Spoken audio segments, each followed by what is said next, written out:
today's video, meron akong aayusan na debutante. Actually, kasama rin kami rito sa event, no? So, invited din kami magkakapatid dito sa event sa debut ng aking pinsan. So, ayan guys, nandito ako ngayon sa Casa Edita, dito sa San Jose del Monte, Bulacan. Yan guys, napakalayo. So, parang mga 3 hours yata yung biyahe namin from Mandaluyong.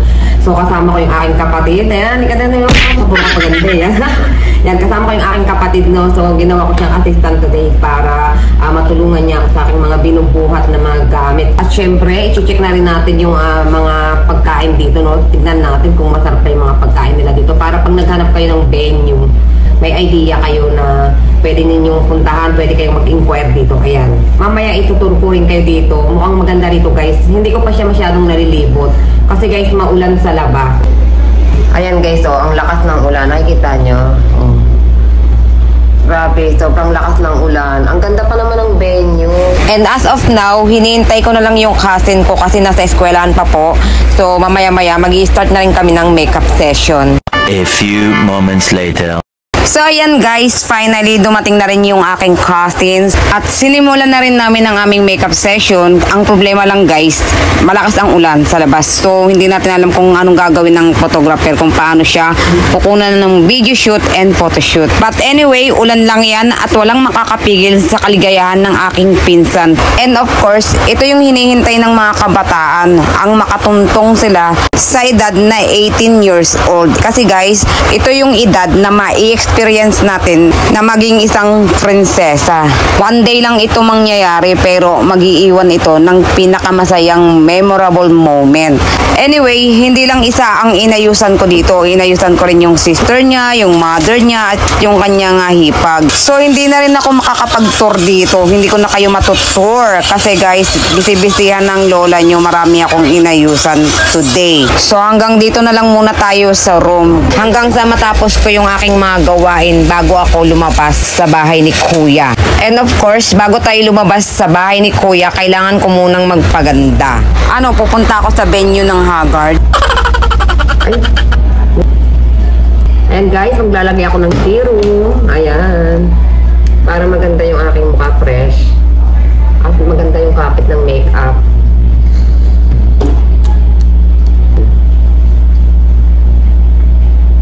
Tapos, maglalagay naman ako ng primer. Ayan. No Shine Wix FX. Ano mo, ang wala ng laman na. Ay, ayan na pala. Ay! Kailangan bago tayo mag-apply ng makeup, maglagay muna tayo ng mga anik-anik sa mukha natin.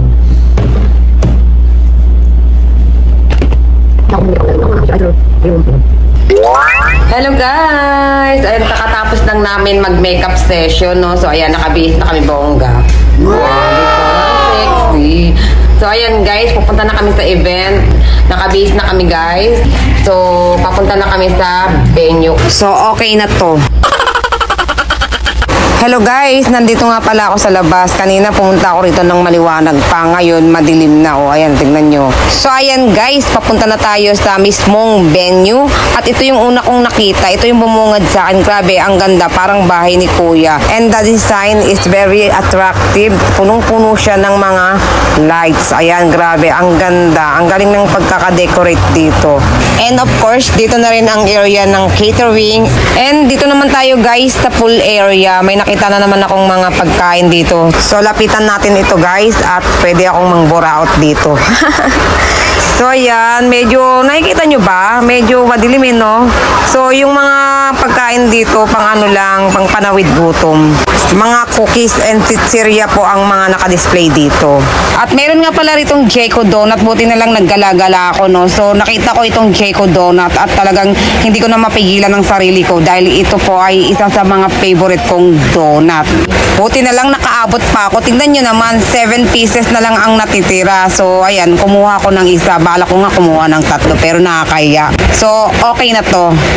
At heto na nga guys, lumamon na ako ng bongga. Kasama ko nga pala ang aking family, my mother and my mga sister and brother. About naman sa mga kinain namin dito, walang tapon, lahat masarap. Anyway guys, ito nga pala yung ginawa kong second look para sa ating birthday girl. Inap ko na yung kanyang hair.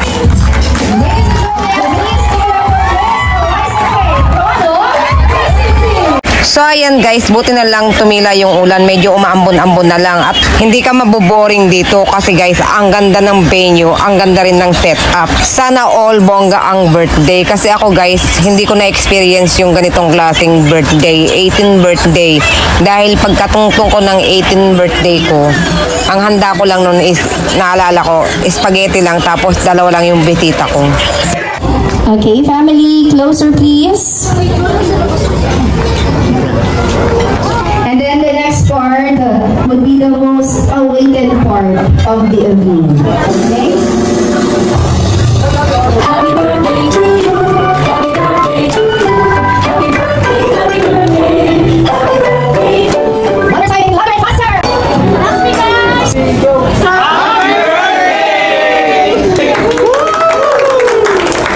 dito at deserve mo naman lahat ng binibigay nila sa sa'yo at sa kapatid mo. Ito, ang gift namin ng pamilya namin para sa'yo. Si Joe gumawa niyan.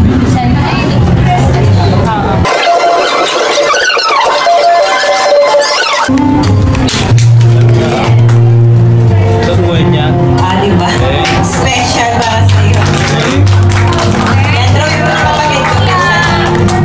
So ayan guys, dito na magtatapos ang aking Eme vlog. Sana nag-enjoy kayo at syempre busy-busyhan ako rito kaya hindi na ako nakapag-video ng iba pa. So nag-party kami rito at syempre hindi ko na binidyohan yung sarili ko dahil makikita ninyo na bali-balik ko yung steps ko.